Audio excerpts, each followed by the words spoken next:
Hey everyone, welcome back. We're diving deep today Into an interview. with Brian Tracy, Oh, yeah, the business expert. hosted by entrepreneur Joe Polish. Should be interesting. It's packed with insights about what drives success and maybe even more interestingly, what's often behind those big failures. Like, why do things go wrong? Exactly. So much to learn. Think of this deep dive as a cheat sheet to Brian Tracy's wisdom with like all the good stuff distilled. Ready to apply. I like that. So this video kicks off with something we often overlook. What's that? The power of focus. Uh-huh.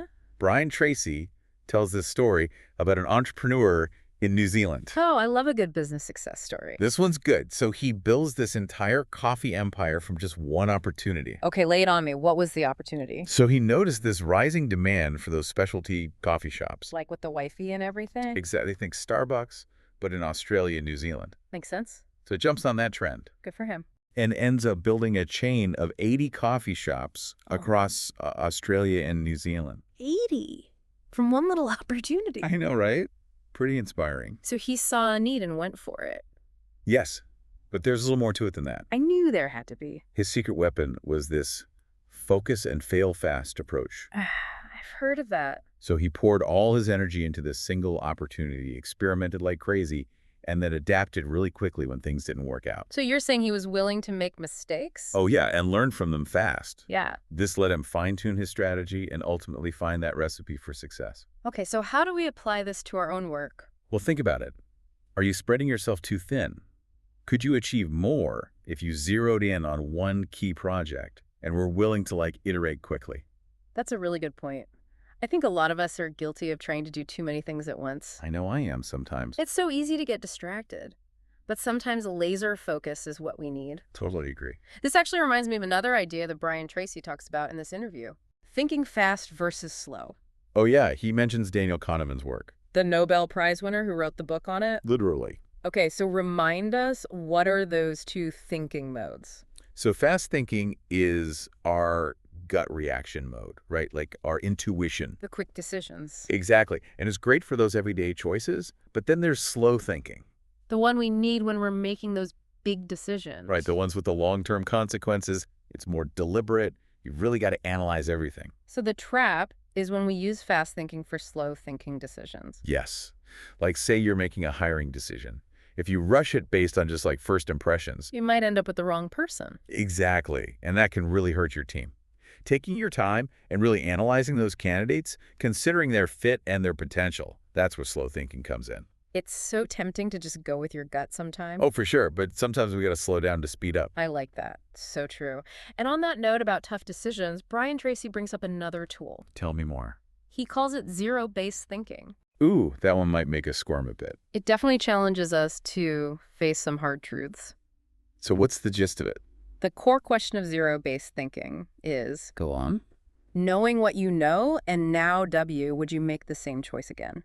Whoa, that's heavy. Right. It applies to everything in life. Career, your business relationships, how you spend your time. That's a tough question to ask yourself. It makes you look in the mirror and be honest. For sure, it forces you to really evaluate if you're on the right path. Or just stuck in a rut. You got it. And while it might lead to some breakthroughs, it also takes courage. To face those answers for sure. So let's say we apply this to our relationships. This should be good. Brian Tracy says to look at each connection and ask, Are there relationships that bring more stress than joy? and if you wouldn't enter into that relationship again, knowing what you know now. Maybe it's time to rethink things. Wow, so it's not just about business decisions. It's about taking control of your whole life, making choices that really align with your values and goals. Exactly. And we can also apply this to specific projects or commitments, right? Absolutely. So like in a business. Brian Tracy talks about personnel decisions with this, If you wouldn't rehire someone today, based on their current performance. it might be time to let them go. Tough decision, but sometimes it's necessary. Right. You got to be honest with yourself and do what's best for your business long term. Couldn't agree more. Yeah. And this principle can apply to other parts of the business too, right? Totally. Like your products and services, even the entire business model. Imagine you're constantly putting out fires in your business, just struggling to keep up. Ugh, been there. Zero-based thinking says, step back and ask yourself. Would I start this business again today knowing what I know now? And if the answer is no, It might be time for a big change. exactly. Maybe you need a new model or to just make some major shifts in your current approach. It's like hitting the reset button. Permission to reevaluate everything. Even the core of your business. It takes guts to question yourself and be open to change, but... It can lead to huge success. And that's what we all want, right? Of course. But change can be scary. Oh, for sure. It's often filled with anxiety and worry. Luckily, Brian Tracy has a tool for dealing with that too. Oh, yeah, he does. What was it again? It's called Worst Possible Outcome Thinking, or WPO Thinking for short. Okay, WPO Thinking, break it down for us. So when you've got a decision that's giving you major anxiety, That feeling in your gut. you ask yourself, what's the absolute worst thing that could happen if I do this? And And then you really play it out in your mind. like imagine the worst case scenario. Right. And then ask yourself, could I actually survive that? I think we often build these things up in our heads. Way more than we need to. Right. And once you actually face that fear, And realize you can handle the worst case. the anxiety starts to melt away. Makes sense. Yeah. You can think more clearly and figure out how to prevent that bad outcome in the first place. So it's like a mental trick to overcome analysis paralysis. Slowly helps you move forward with confidence. Love it. Okay, and speaking of moving forward, This ties into another great concept. Amy with it. The principle of constraints. Okay, tell me more. So it says there's always one limiting factor, a constraint that's holding you back from reaching your goals faster. So what is it usually? Well, get this, 80% of the time, that constraint is internal, not external. So it's us. It's us. We're getting in our own way. Sometimes, yeah. It means we have more control over our success than we might think. It's not always about the market or the competition. So it's our skills, our mindset, our habits. Exactly. And Brian Tracy has a great question for figuring this out. Let's hear it. He asks, what one skill, if you were amazing at it, would help you double your income? That's a good one. I'm going to have to think about that. Me too. Really makes you think about your strengths and weaknesses. And what you need to work on. For sure. But even with the right skills and focus, there are still these key elements for any successful business. Which brings us to Brian Tracy's framework. The 7 greats. He's adamant that if you're missing even one of these, your business is in trouble. Like dialing a 7-digit phone number, miss 1 digit and you won't get through. And these greats cover all aspects of a business, right? Everything from leadership and the product itself to marketing, sales, and even customer service. So out of all of those, which one does Brian Tracy say is the most important? He says it all starts with a great product or service. Makes sense. He believes that 90% of business success comes down to having an amazing product or service, something that truly blows people away and solves a real problem for your customers. So it's got to be more than just good. Oh yeah, you can't just be average. You got to aim for outstanding. You're putting it all out there on the plate for your customers. And how do you know if you've hit the mark? Pay attention to your customers.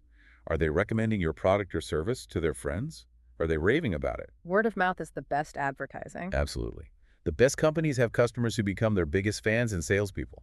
That's the dream right there. But creating a great product is just the first step, right? Exactly. You got to make sure people know about it and can actually get their hands on it. That's where marketing comes in. Bingo. You need a great marketing plan. And Brian Tracy makes a clear distinction between marketing and sales, right? He does. He says marketing is all about attracting those interested prospects, piquing their curiosity, and showcasing the value you offer. Getting them excited about what you have. Exactly. Sales, on the other hand, is about converting those interested prospects into paying customers. So marketing is all about creating that buzz and getting your product or service in front of the right people. Right, and with all the online channels and platforms these days, it can be pretty overwhelming. It really can. What does Brian Tracy suggest? He says a great marketing plan needs to outline how you'll reach your target audience, what message will resonate with them, and what channels you'll use to spread that message. Okay, that makes sense. But the key is to be adaptable. You got to constantly test and refine your approach. Yeah. Things change so fast online, you can't just set it and forget it. Got to stay nimble. Exactly. So be strategic, use data, but also be willing to experiment and pivot when you need to. Love it. So we've attracted those interested prospects now. How do we turn them into paying customers? That's where the great sales plan comes into play. Of course. Brian Tracy says successful businesses don't leave sales to chance. They have a clear process, a system for guiding those prospects through the buying journey. So it's like a roadmap to success. Exactly. It ensures consistency and effectiveness across your whole team. And I bet it makes it easier to track performance and see where you can improve. Absolutely. It takes the guesswork out of selling. So now you got a great product, a solid marketing plan, and a killer sales strategy. What's next? I'm on the edge of my seat. Tell me. It's all about having great numbers. He is king. You got it. Brian Tracy says everything in business can be measured and analyzed. And those numbers can help us make better decisions. Way better than just going with your gut all the time. But with so much data out there, how do we know which numbers actually matter? Brian Tracy says you got to find your economic denominator. The one metric that's like your crystal ball. Right. It's the number that most accurately predicts your future success. Yeah. It's your North Star guiding you towards profitability. I love that analogy. So many entrepreneurs get caught up in those vanity metrics, like just looking at sales revenue. When they should be focusing on the profit margin. Exactly. You got to understand the true profitability of each sale, not just the top-line revenue. That's a crucial distinction. It is. Now, even if you've nailed all of these greats, the product, the marketing, the sales, the data, there's one final piece that can make or break your success. Okay, I'm ready for it. What is it? It's great customer service. The customer is always right. More than that, Brian Tracy says you got to exceed their expectations in every way imaginable. Make them feel like they're the most important people in the world. I love that. I'm always impressed by those companies that go above and beyond for their customers. Me too. It makes a huge difference. What kind of examples does Brian Tracy share? Well, he talks about Apple and how they've created such loyal customers by consistently delivering products that exceed expectations. People wait in line for days to get the new iPhone. I know, right? They become true fans of the brand, and that kind of excitement is priceless. Totally. And what about customer feedback? He stresses how important it is to constantly get feedback and use it to improve your product or service. Makes sense. Some companies are even involving customers in the product development process before a product is even launched. Oh, wow. So they're getting feedback even before they build it. Exactly. They're using techniques like minimum viable product testing to make sure they're creating something people actually want. That's so smart. It's like preempting those complaints by getting customers involved from the very beginning. Totally. It turns customers into partners. Love that. But great customer service goes beyond just product development, right? Oh, yeah, for sure. It's about every interaction, every single touch point. Every moment matters. Brian Tracy talks about companies like Zappos, who are known for their amazing customer service. Zappos is legendary. He even tells a story about how Tony Hsieh, the founder of Zappos, would call unhappy customers himself to apologize and fix things. That's going the extra mile. He really understood that every interaction was a chance to build a stronger relationship with the customer. That's a great reminder that even small gestures can make a huge impact. Absolutely. And it's not just about reacting when things go wrong. You mean being proactive? Exactly. Think about how you can anticipate what your customers need and provide solutions before they even have a problem. That's next level customer service. It's about building long-term relationships, not just one-off transactions. And that takes trust. Big time. Brian Tracy talks about empowering your employees to make decisions that benefit the customer. Even if it means bending the rules a little. Exactly. Like at the Ritz-Carlton, where employees can spend up to $2,000 to resolve a customer issue without needing a manager's approval. Wow, that's impressive. They really trust their employees. Yeah, and that kind of trust leads to happier employees and happier customers. It's a win-win-win. Exactly. Yeah. Now, Brian Tracy also emphasizes the importance of measuring customer satisfaction. So using surveys and feedback forms. Right, to gauge how your customers are feeling. But he says don't just rely on the numbers. Talk to your customers. Have real conversations with them. Understand their needs and expectations on a deeper level. Bring that human touch. He also talks about personalizing the customer experience, making people feel seen and valued as individuals. That's so important. In this digital age, it's easy to forget that. I agree. And finally, Brian Tracy talks about building a community around your brand. Oh, I like that idea. Use social media and other online platforms to connect with your customers and create a sense of belonging.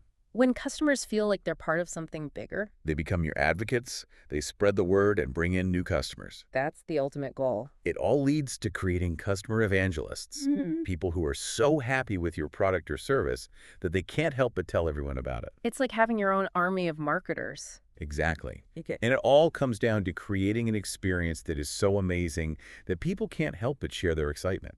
Brian Tracy makes it clear customer happiness is not just a tactic. It's a philosophy. It has to be woven into every aspect of your business. It's about creating a culture of customer centricity where everyone is focused on delivering an exceptional experience. It's not just about profits. It's about building a sustainable business that thrives on positive relationships. Because happy customers are loyal customers. They keep coming back.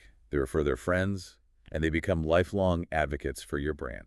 Putting your customers first is not just the right thing to do. It's good business. Couldn't agree more. It all starts with that desire to make people happy. This has been an incredibly insightful deep dive. It really has. We've covered so much from focus and zero-based thinking to customer happiness and building a thriving community. What are your biggest takeaways from all of this? What really resonated with you? I'm really struck by the concept of business model innovation.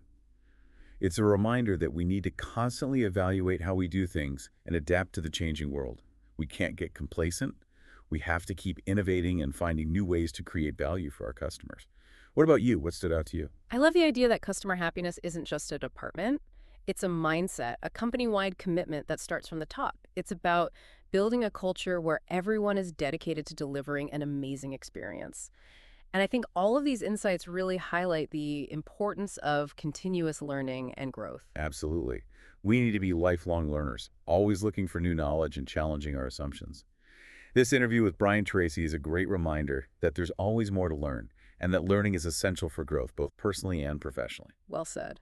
We've explored so much in this deep dive. Any final thoughts before we wrap things up? So much good stuff in just one interview. I know, right? It's like a masterclass in success. With Brian Tracy as our professor. He really emphasizes that success isn't just about having a great idea. Or like a killer product. It's about having that holistic approach, bringing all those 7 greats together. Leadership, product development, marketing, sales, customer service. You need it all working together. All cylinders firing. And it's not a one-time thing either. It's not like you just set it up and then forget about it. Success is a journey, not a destination. A journey that requires constant learning and adapting and always delivering value to your customers. Yeah, you got to stay ahead of the curve. You know what I'm realizing? What's that? Brian Tracy's advice isn't just for entrepreneurs. It's for anyone who wants to achieve their goals. Whether it's in their career, their personal life, their creative pursuits. It's about setting goals, honing those skills, and having the discipline to keep going even when things get tough. And don't forget about your support system. Oh yeah, your mentors, advisors, your team, they can make all the difference. Having people to cheer you on and give you guidance is so important. So let's turn this back to our listeners. What's one small step you can take today to improve your own work or business based on what we've talked about? Good question. Maybe it's finally figuring out your economic denominator. That key metric that really drives your success. Or brainstorming ways to improve your customer experience. Or build a stronger community around what you do. Maybe it's committing to learning a new skill, even just for 15 minutes a day. Those little actions add up over time. They really do. So whatever that step is for you, take it. Start putting these principles into action. Brian Tracy reminds us success doesn't happen overnight. It's about consistent effort, dedication, and a willingness to learn and grow. So true. So keep learning, keep pushing forward. And never stop striving for excellence. Thank you for joining us on this deep dive. We hope you found it valuable. And that you feel inspired to take action. We'll be back soon with more deep dives and conversations to help you on your journey to success. Until then, keep learning and keep growing.